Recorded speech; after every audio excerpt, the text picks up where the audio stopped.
السلام علیکم ورحمۃ اللہ وبرکاتہ۔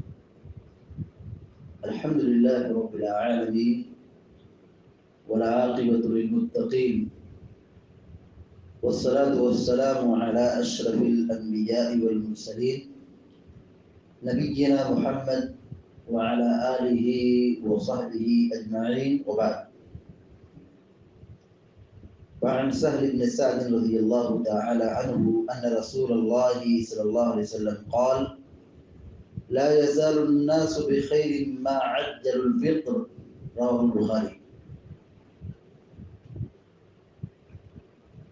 ابھی آپ کے سامنے بخاری شریف کی ایک روایت پڑھی گئی ہے جس میں اللہ کے نبی علیہ الصلوۃ والسلام یہ بیان فرماتے ہیں: لا يزال الناس بخير ما عجل الفطر، لوگ ہمیشہ بھلائی پر قائم رہیں گے، خیر پر قائم رہیں گے جب تک کہ وہ افطار میں جلدی کریں گے۔ افطار میں جلدی کرنے سے اللہ کی بھلائی ملتی ہے، خیر و عافیت ملتی ہے۔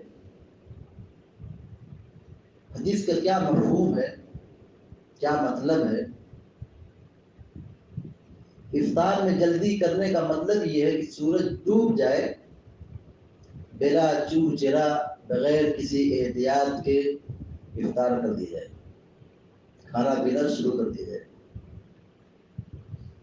خواہ مخواہ شک اور شبہے میں آ کر کے احتیاط کے نام پر 10 منٹ بڑھا دیے جائے۔ سورج تو ڈوب رہا ہے 6:40 پر، ہم افطار کریں گے 6:50 پر، احتیاط کر رہے ہیں۔ تو احتیاط کا اس طرح کا حکم افطار کے باب میں کہیں بھی شریعت میں نہیں دی گئی۔ وقت ہو گیا، آدمی کو افطار کرنا شروع کر دینا چاہیے۔ یہی سنت ہے، نبی علیہ الصلوۃ والسلام کا معمول رہا ہے، اور اسی میں ہمارے لیے راحت ہے، اسی میں ہمارے لیے بھلائی ہے۔ سنت کی مخالفت ہوگی، افطار میں تاخیر ہوگی تو ہماری خیریت چلی جائے گی۔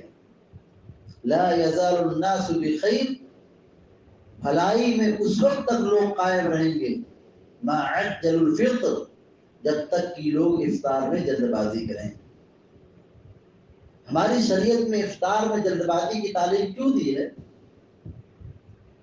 آپ غور کریں، اور اس کو بھلائی کے ساتھ جوڑ دیا ہے۔ آپ یہود و نصارہ کو دیکھیں، وہ بھی روزہ رکھتے ہیں۔ یہود و نصارہ کون لوگ ہیں؟ اہل کتاب کون لوگ ہیں؟ جو گمراہ ہیں اور ان پر اللہ تبارک تعالیٰ کی طرف سے پھٹکار ہے۔ غضب نازل ہوا ایسی قوم پر۔ یہ لوگ روزہ رکھتے ہیں، افطار تاخیر سے کرتے ہیں۔ جب سورج ڈوب گیا، اندھیرا ہونے لگا، ستارے نکل آگے، تب وہ افطار کرتے ہیں۔ تو کہیں اہل ایمان کا اس طرح احتیاط کے نام پہ تاخیر کرنا یہود و نصارہ سے کنیکشن جوڑنے والا عمل ہے۔ اہل یہود کی مشابہت ہے، اور قدم قدم پر ہم کو اہل یہود کی مخالفت کرنے کا حکم دیا گیا، ان کی مشابہت سے بچنے کی تعلیم دی گئی۔ تو ہم اگر اللہ رب العالمین کی طرف سے خیر چاہتے ہیں، دین میں بھلائی چاہتے ہیں، عزت اور ترقی چاہتے ہیں، عافیت اور سلامتی چاہتے ہیں، تو ہم تاخیر نہ کریں، وقت پر افطار کریں۔ جیسے سورج ڈوب جائے کھانا پینا شروع کر دیں، افطار میں تاخیر نہیں ہونا چاہیے۔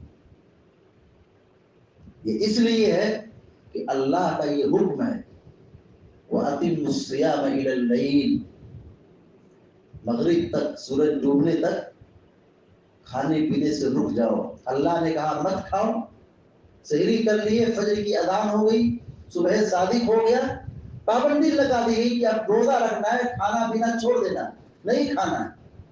رک گئے، ہم نہیں کھا سکتے، اب اللہ رب العالمین کا یہ حکم آ رہا ہے کہ سورج ڈوب گیا ہے، اب کھاؤ، کلوا واشربوا حتى يتبين لكم الخيط الابيض من الخيط الاسود ثم اتموا الصيام الى الليل. اللہ رب العالمین نے کہا اپنے روزے کو مغرب تک، سورج ڈوبنے تک پورا کرو. اس کا مطلب کیا ہے؟ اس کے بعد سورج ڈوب گیا ہے، رات آ گئی ہے، اب کھانا پینا شروع کر دو، کھاؤ. تو اللہ تبارک و تعالیٰ کا یہ حکم ہے کہ مغرب کی اذان کے بعد یا سورج ڈوبنے کے فوراً بعد آدمی کو افطار کرنا شروع کر دینا چاہیے. اب اللہ رب العالمین کوئی کسی کام کا حکم دے اور ہم اس میں احتیاط کر لیں. کوئی آدمی کہے کہ یہ کام کر دو تو اطاعت و پیروی کس میں ہے؟ وہ کام فوراً کر دیا جائے. اب میں یہ کہوں کہ وہ کرسی ادھر لا کے رکھ دو تو 10 منٹ انتظار کرنے کے بعد کرسی یہاں پہ کوئی لائے تو اس کو کیا کہا جائے گا؟ اب میں کہوں مائک بند کر دو، 10 منٹ کے بعد مائک بند کریں، تو یہ اطاعت و پیروی نہیں، یہ تو گستاخی ہے کہ میں کسی چیز کا آپ کو حکم دوں اور آپ بیٹھے رہیں انتظار کریں 10 منٹ کا، اس کے بعد وہ کام کریں. یہ اطاعت و پیروی نہیں. اسی طریقے سے اللہ رب العالمین بہت بڑا ہے، اس کا حکم بھی بہت بڑا ہے. اس لیے اللہ تعالیٰ کا جب حکم آ جائے بلا تعامل بلا چوچرا، تاخیر نہیں ہونا چاہیے. یہی اطاعت ہے. اللہ نے کہا کھڑے ہو جاؤ، کھڑے ہو جانا ہے. اللہ نے کہا بیٹھ جاؤ، بیٹھ جانا ہے. شریعت کہے ٹھہر جاؤ، ٹھہر جانا ہے. یہی اطاعت و پیروی ہے. اس میں تاخیر کرنا یہ پیروی نہیں، یہ گستاخی ہے، شریعت کی مخالفت ہے. تو ہمارے لیے ایک تعلیم ہے کہ افطار کرنے میں جلدی کریں. سورج ڈوب جائے افطار میں جلدی کریں. اور اس میں بھلائی ہے، دین میں مضبوطی، دین میں ترقی، خیر و عافیت کس میں ہے؟ جب تک لوگ افطار میں جلد بازی کریں گے. دعا ہے رب العالمین سے اللہ تبارک و تعالیٰ ہم کو آپ کو نبی کریم صلی اللہ علیہ وسلم کی سنتوں کے مطابق زندگی گزارنے کی توفیق عطا فرمائے. آمین یا رب العالمین. اقول قولی هذا واستغفر الله لي ولكم ولسائر المسلمين فاستغفروه انه هو الغفور الرحيم. وصلى الله على نبينا محمد وعلى اله وصحبه اجمعين. والسلام عليكم ورحمه الله وبركاته.